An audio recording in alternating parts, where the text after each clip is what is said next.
찬송가 313장 찬양 드리도록 하겠습니다. 찬송가 313장입니다.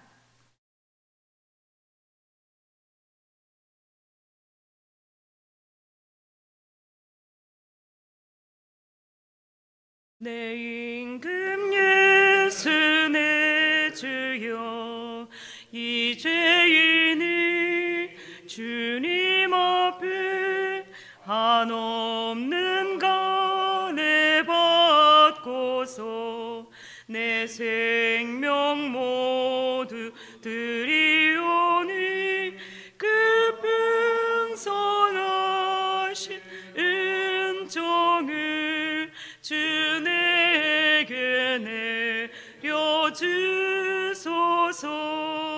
내 임금 예수 내 주여, 내 허물은 덮으시고 주 십자가에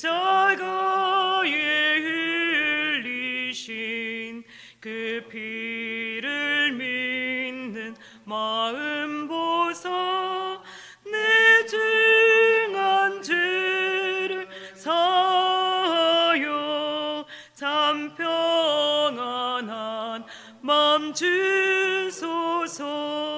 내 임금 예수 내 주여, 주 은혜에 감격하여 한없는 감사 찬송을 내 주님 앞에 드리오며 내 마음과 정성 다하여 기뻐하며 살리라. 내 임금 예수 내 주여, 이 마음과 이 천한 몸 그 보배 피로 값주고 주 친히 사신 것이오니 나의 제사나 죽으나 주 뜻만 따라 살리라. 아멘. 사도신경 드리겠습니다. 나는 전능하신 아버지 하나님 천지의 창조주를 믿습니다. 나는 그의 유일하신 아들 우리 주 예수 그리스도를 믿습니다. 그는 성령으로 잉태되어 동정녀 마리아에게서 나시고 본디오 빌라도에게 고난을 받아 십자가에 못 박혀 죽으시고 장사된 지 사흘 만에 죽은 자 가운데서 다시 살아나셨으며 하늘에 오르시어 전능하신 아버지 하나님 우편에 앉아 계시다가 거기로부터 살아있는 자와 죽은 자를 심판하러 오십니다. 나는 성령을 믿으며 거룩한 공교회와 성도의 교제와 죄를 용서받는 것과 몸의 부활과 영생을 믿습니다. 아멘. 오늘 하나님의 말씀은 느헤미야 12장 1절에서 26절 말씀입니다. 느헤미야 12장 1절에서 26절 말씀입니다.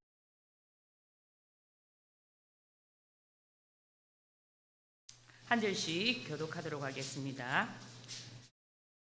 살디엘의 아들 스룹바벨과 예수아와 함께 돌아온 제사장들과 레위 사람들은 이러하니라. 제사장들은 스라야와 예레미야와 에스라와 아모레와 말록과 핫두스와 스가냐와 로훔과 모레목과 이또와 긴느도와 아비야와 미야민과 마야다와 빌가와 스마야와 여아립과 여다야와 살루와 아목과 힐기야의 여다야이니 이상은 예수와 때의 제사장들의 그들의 형제의 지도자들이었느니라.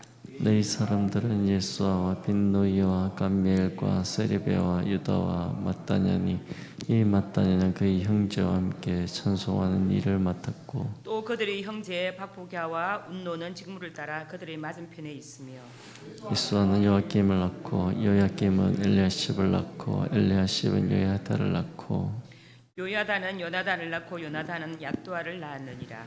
요아김 때 제사장 족전된 자는 스라의 족속에는 모라야 예레미야 족속에는 하나냐요 에스라 족속에는 무슬람이요 아마라 족속에는 여호하나니요 말루기 족속에는 요나단이요 스바냐 족속에는 요셉이요 하림 족속에는 아드나요 무라요 족속에는 헬게요 이또 족속에는 스가랴요 긴느돈 족속에는 무술람이요 아비야 족속에는 시그리요 미냐민 곧 모야다 족속에는 빌데요 빌가 족속에는 삼무아요 스마의 족속에는 여호나단이요 요야렙 족속에는 마뜨네요 여다야 족속에는 우시요 실레 족속에는 갈레요 아목 족속에는 아벨이요 힐기야 족속에는 하샤바요 여다야 족속에는 느다넬이었느니라 엘리야십과 여야다와 여하난과 야또아 때 레이 사람의 족장이 모두 책에 기록되었고 바사왕 다리오 때의 제사장도 책에 기록되었고 레위 자손의 족장들은 엘리야십의 아들 요하난 때까지 역대시략에 기록되었습니다. 레이 족속의 지도자들은 하사베와 세리베와 감멜의 아들 예수아라 그들은 그들의 형제 맞은편에 있어 하나님의 사람 다윗의 명령대로 순서를 따라 주를 찬양하며 감사하고 마따냐와 박부가와 오베다와 무술람과 달몬과 악굽은 다 문지기로서 순서대로 문 안에 곡간을 파수하였나니 이상의 모든 사람들은 요사닥의 손자 예수아의 아들 요야김 통독 네레미야와 제사장 겸 학사 에스라 때에 있었느니라. 아멘. 발음이 참 어렵습니다. 그렇지? 읽으면서도 좀 힘드네요. 자, 오늘 말씀은 제사장과 레위 사람들이라는 제목을 가지고 함께 말씀을 한번 나눠보도록 하겠습니다. 앞선 11장에서는 예루살렘의 수도 기능 확립과 또 방비를 위한 백성들의 예루살렘 이주 정책 시행 결과 예루살렘에 거주하게 된 자들의 대표자의 명단들을 기록하고 있습니다. 이어 이어지는 본장의 1절과 26절 단락에서는 제1차 포로 귀환 이후에 제사장과 또 레위인의 명단을 기술하고 있습니다. 이 단락을 구체적으로 보면 1절과 7절에서는 스룹바벨에 의하여 주도된 제1차 포로 귀환 시의 제사장 명단과 또 8절에서 9절은 통일된 시대의 레위인 명단, 그리고 10절에서 11절은 포로 귀환 시대의 대제사장의 명단입니다. 그리고 12절에서 22절까지는 대제사장 요야김 때의 제사장 족장 된 자들의 명단이기도 합니다. 그리고 22절과 23절은 레위 족장과 또 레위 제사장 명단에 기록된 삽입 기사와 함께 24절과 26절은 대제사장 요야김 때의 레위 족장의 명단으로 되어 있습니다. 그런데 본장 1절과 26절 단락에서 기술된 명단을 이렇게 살펴보면 에스라 2장 1절로 거슬러 올라가서 서룹바벨과 예수아의 제1차 포로 귀환으로부터 시작하여 또 에스라와 느헤미야에 의해서 주도된 2차, 3차 기한까지 바벨론에서 올라온 제사장들과 레위인들을 함께 묶어서 교훈 명단을 나타내고 있음을 발견할 수가 있습니다. 즉 스룹바벨과 예수아와 함께한 인물들의 명단으로 시작해서 방백, 느헤미야와 제사장 겸 서기관 에스라와 함께한 인물들의 명단으로 이렇게 끝이 나고 있습니다. 이처럼 본서 저자가 또 제1차 포로 귀환 이후의 제사장과 레위인의 명단을 포함하여서 다루고 있는 것은 종교적 직무를 담당하였던 제사장과 레위인의 제수사를 통하여서 성전 제사 제도가 잘 세워졌음을 보여주기 위한 것입니다. 성전 재건의 역사가 마무리되면서 포로 생활을 마치고 돌아온 유다 백성들은 과거에 무너졌던 예루살렘의 영광을 다시 이렇게 회복하게 된 것이죠. 스룹바벨이 인수를 하여서 1차 귀환한 백성들을 중심으로 성전이 건축되고 또 에스라의 인수를 하에 2차 귀환이 이루어지고 나서는 율법이 재발견되고 잃어버렸던 율법 중심의 신앙을 다시 회복하게 되었습니다. 그리고 느헤미야의 인수를 하에 이루어진 3차 귀환을 통해서 마지막 성벽 재건이 이루어짐으로써 이스라엘은 하나님 중심의 완전한 신정국가 체제를 이렇게 수립하게 되었습니다. 이제 느헤미야서도 13장을 끝으로 막을 내리게 되는데 오늘 본문인 12장은 드디어 완성된 성벽을 하나님께 봉헌하는 성대한 봉헌식 장면을 보여주고 있습니다.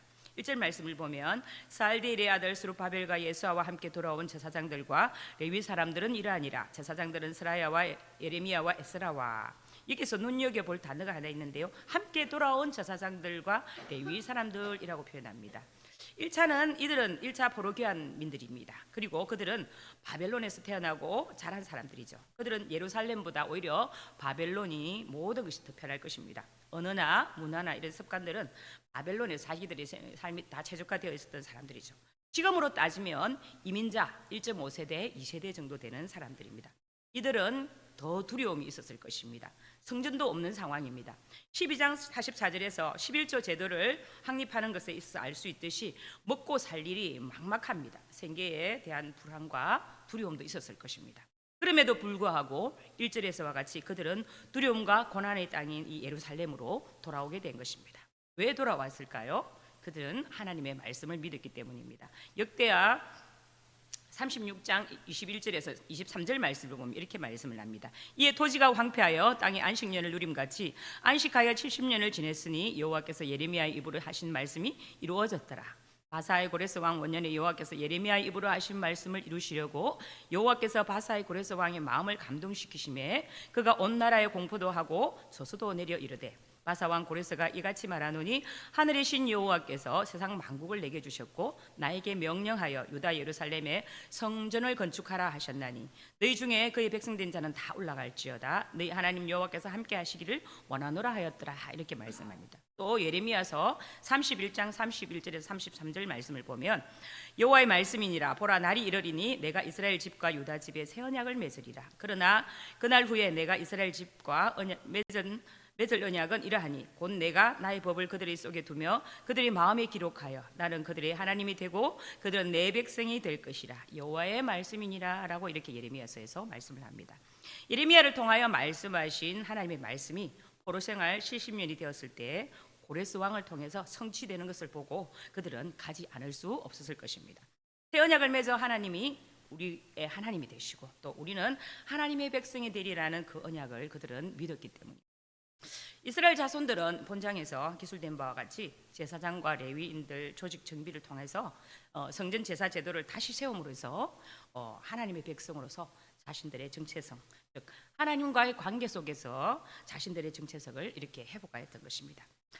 이처럼 이스라엘 자손들은 포로 귀환 이후의 역사를 통해서 공정국가라는 외면적인 옷을 벗어버리고 하나님의 거룩한 백성이라는 내면적인 정체성을 기틀을 마련하게 된 것입니다. 그러면 여러분들의 정체성은 어떤 것일까요? 그리스도의 정체성은 하나님의 자녀로서 세상의 가치관이 아닌 하나님이 보시는 기준으로 자신의 가치를 발견하는 것입니다. 또한 그리스도와 연합하여 그리스도와 함께 십자가에 죽고 그 안에서 새로운 생명으로 사는 것이며 또 예수 그리스도를 믿는 믿음 안에서 살아가는 것이 우리의 정체성입니다. 그것이 바로 참다운 그리스도인의 정체성이죠. 이러한 정체성을 잃지 않고 세상 속에서 하나님의 자녀로서 예수 그리스도를 통하여 새 생명을 얻은 자로서 주님을 신뢰하며 살아가는 주님의 백성 되시길 간절히 바랍니다. 본문 24절과 26절에서는 레위 자손 가운데 찬양과 곡간의 문지기를 담당한 족장들의 이름이 나와 있습니다.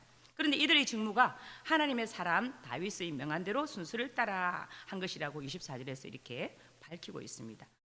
다윗 왕은 예루살렘 성벽 봉헌 때부터 약 520년 전 옛날 사람이었습니다. 그러나 그 영향력이 지금까지 미치고 있다는 것이죠.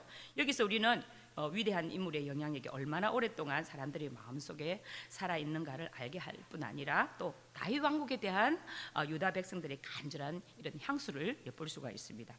포로되었던 곳으로부터 돌아와서 새로운 국가를 건설함에 있어서 그들의 국가적 기준은 다윗 왕국이었으며 그때 그들의 마음속에는 느헤미야의 중심 속에 하나의 기준으로 작용하고 있었음을 알게 됩니다.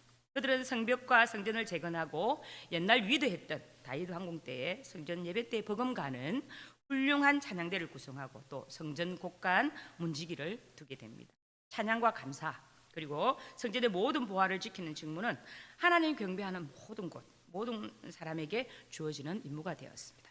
그들의 임무 가운데는 찬양과 감사 임무가 주어졌습니다. 하나님께 대한 찬양은 그 은혜를 입은 사람만이 할 수 있는 특권이죠. 또한 임무입니다. 그들을 은혜를 모르는 사람은 찬양을 할 수가 없죠. 하나님을 찬양한다는 것은 그 영혼이 살아있다는 증거이며 하나님의 생명의 교통이 계속되고 있다는 증표이기도 합니다. 찬양은 생명을 얻은 자의 노래이기도 합니다. 그리고 기도입니다. 찬양은 그 영혼의 깊숙한 곳으로부터 우러나는 생명의 고백이기도 합니다. 찬양은 천국 백성들의 생활입니다. 구원받은 자는 궁핍박 가운데서도 찬양하며 환난과 고통 중에서도 찬양하게 됩니다. 모든 성도들은 하나님께 찬양할 특권이 있고 또 임무가 있죠. 호흡이 있는 자마다 여호와를 찬양할지어다라고 하죠. 찬양은 특권이며 임무인 동시에 고난을 이기는 구원받은 자의 고백이기도 합니다. 레위 사람들에게는 감사의 의무가 주어져 있었습니다. 감사는 하나님께 사람에게만 주신 특별한 이런 은혜입니다. 감사는 구원받은 성도의 자발적인 또 임무입니다. 우리가 구원의 감사를 잃지 않는다면 언제나 삶의 새로운 힘을 얻을 수가 있다는 것이죠. 또한 그들에게 문지기의 임무가 주어졌습니다. 성전곡간에는 성전에서 쓰는 금, 은, 기명과 같은 녹고르트로 기구들이 보관되어 있습니다. 이 모든 기구는 하나님의 거룩한 존엄을 나타내는 것들로서 아무 데서나 사용될 수가 없었고 또 그것은 도난당해서도 절대 안 되었습니다. 하나님의 거룩이 지켜질 때 인간의 거룩이 보장을 받습니다. 이스라엘이 하나님의 거룩과 존엄성을 지켜나갔을 때는 그들에게 영광이 있었습니다. 레위 자손들은 찬양과 감사와 파수의 임무를 위하여 선택을 받았습니다. 선택을 받았다는 것은 곧 임무를 받았다는 것을 뜻하며 임무는 곧 책임입니다. 하나님의 은혜를 누림으로써 의미가 있는 것이 아니라 그것을 명령을 받음으로써 받아들여야 하며 은혜를 명령으로 수행할 때만 비로소 임무와 책임으로서의 삶이 있게 됩니다. 그것은 사랑과 감사로서 표현되는 삶입니다. 그 삶은 지극히 영광스러운 삶이 되는 것이죠. 하나님을 찬양하는 일이든 문을 지키는 문지기이든 상관없이 내게 맡겨진 일에 대해서 감사함으로 섬기다는 것입니다. 엄마의 마음으로 주방에서 일도 하고요, 구원의 감사함으로 찬양대에 찬양을 하고 또 내 집을 청소하듯이 교회 구석구석을 쓸고 닦고 또 성도들이 발이 되어서 차량 운전도 하기도 하고 내 기도 제목보다 성도님들의 기도를 위해서 함께 밤낮으로 부르짖으며 또 모든 일을 말씀을 따라 순종하는 일이기에 그 일을 통해 성취하시고 또 역사하실 하나님의 말씀을 믿기에 기쁨과 감사함으로 섬긴다는 것입니다. 성도 여러분, 오늘 우리에게 대하여 말씀하시는 것이 무엇이 있을까요? 베드로전서 2장 9절 말씀을 이렇게 말씀을 하고 있습니다. 오직 너희는 택하신 족속이요 왕같은 제사장들이요 거룩한 나라요 그의 소유된 백성이니 이는 너희를 어두운 데서 불러내어 그의 귀한 빛에 들어가게 하신 자의 아름다운 덕을 선전하게 하려 하심이라 라고 말씀합니다. 그렇습니다. 성경은 우리를 제사장이라고 부르고 있습니다. 그것은 그냥 제사장이 아니라 왕같은 제사장이라고 부릅니다. 구약 제사장 중에는 왕같은 제사장이 없습니다. 그들은 오직 제사장일 뿐입니다. 그런데 그리스도인은 왕같은 제사장이라고 오늘 말씀합니다. 제사장은 어떤 신을 섬기거나 예배하는 일을 맡은 사람입니다. 하나님은 이스라엘 백성들을 부르실 때 제사장 나라로 부르셨습니다. 너희가 내게 대하여 제사장 나라가 되며 오직 너희는 여호와의 제사장이라 일컬음을 받을 것이라 라고 말씀을 하고 계시죠. 다른 어떤 목적이 아니라 하나님을 섬기기 위한 목적으로 부르심을 받은 것입니다. 벌써 이제 12월입니다. 한 해 처음 시작할 때에 하나님 앞에 올해는 내가 이렇게 살게나라고 다짐을 많이 하죠. 그 다짐대로 사시면서 부름받은 자로서의 그 삶을 책임과 사명을 다하셨는지 우리의 오늘 삶의 모습을 돌아보시기를 바랍니다. 오늘 말씀에 제사장과 레위 사람들이 아주 좋은 조건에서 이들이 사명을 감당한 것이 절대 아닙니다. 포로에서 귀환한 자들이 처음 와보니 이스라엘 환경이 얼마나 열악했겠습니까?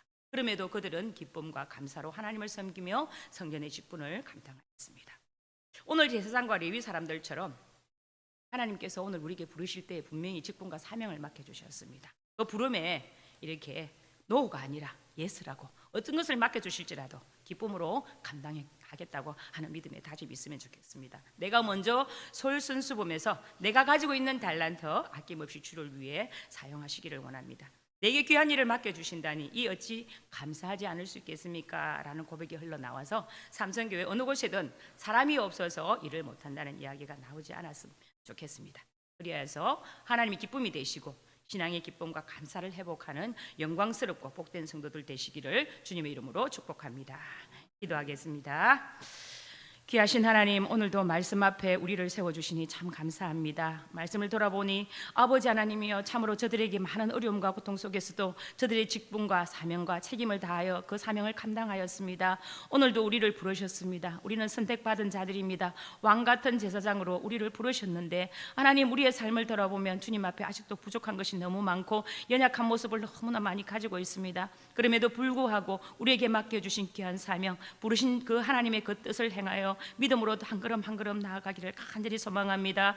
하나님 12월을 이렇게 마지막 달을 맞이하면서 하나님 한 해를 돌아보는 귀한 시간 되기를 원합니다. 하나님 앞에 선택받은 자로서 부름받은 자로서 우리가 얼마나 열심히 달려왔는지를 돌아보기를 원합니다. 부족한 부분이 있고 연약한 부분이 있어서 아직도 제대로 감당하지 못한 부분이 있다면 아버지 하나님 우리 삶을 다시 정비하여 감당케 하시고 또 내년을 준비하며 주님 앞에 맡겨주신 귀한 사명 믿음으로 잘 감당할 수 있도록 주님 큰 은혜 내려주시기를 간절히 소망합니다. 오늘 하루도 이 말씀 앞에 살기를 원하며 이 말씀대로 이끄시는 대로 살게 하셔서 정말 부름받은 왕같은 제사장으로서 우리의 삶이 아버지 그 중심을 잃지 않고 하나님을 아버지 우리의 그리스도인의 정체성을 가지고 믿음으로 한 걸음 한 걸음 오늘 하루도 딛고 나아가기를 간절히 소망합니다. 우리를 붙잡아 주시고 오늘도 기쁨과 감사로 고백하며 믿음으로 나아가는 하루가 되게 하여 주옵소서. 함께 하신 아버지 감사드리며 우리 주 예수 그리스도 이름으로 기도드립니다. 아멘. 하늘에 계신 우리 아버지, 아버지의 이름을 거룩하게 하시며 아버지의 나라가 오게 하시며 아버지의 뜻이 하늘에서와 같이 땅에서도 이루어지게 하소서. 오늘 우리에게 일용할 양식을 주시고 우리가 우리에게 잘못한 사람을 용서하여 준 것 같이 우리 죄를 용서하여 주시고 우리를 시험에 빠지지 않게 하시고 악에서 구하소서. 나라와 권능과 영광이 영원히 아버지의 것입니다. 아멘. 오늘 기도 제목을 함께 나누겠습니다. 성도들이 가정과 직장을 위해서 가정 안에 이 말씀의 묵상의 기쁨을 누리게 하시고 예배가 회복되며 어려운 일이 있을 때마다 기도하는 가정이 되도록 하나님께 구하고 찾고 두드리는 모든 기도 제목들마다 응답받는 가정이 되게 하시고 성도들의 직장과 사업장에 형통한 복을 주시고 아버지 하나님을 신뢰하게 하시고 직장과 사업장에 믿음으로 살아낼 수 있도록 또 한우들의 치유와 회복을 위해 기도합니다. 육신의 마음의 질병으로 고통받는 한우들이 오직 하나님만 바라보며 끝까지 소망을 품고 믿음으로 승리하며 살아가도록 또 수요 예배 활성화와 말씀을 전하는 설교자를 위해서 날씨가 추워집니다. 성도들의 건강을 위해서 주여 외치고 한번 기도하겠습니다. 주여 아버지여 오늘도 하나님 말씀을 통해서 우리에게 또 깨우치게 하여 주시니 감사합니다.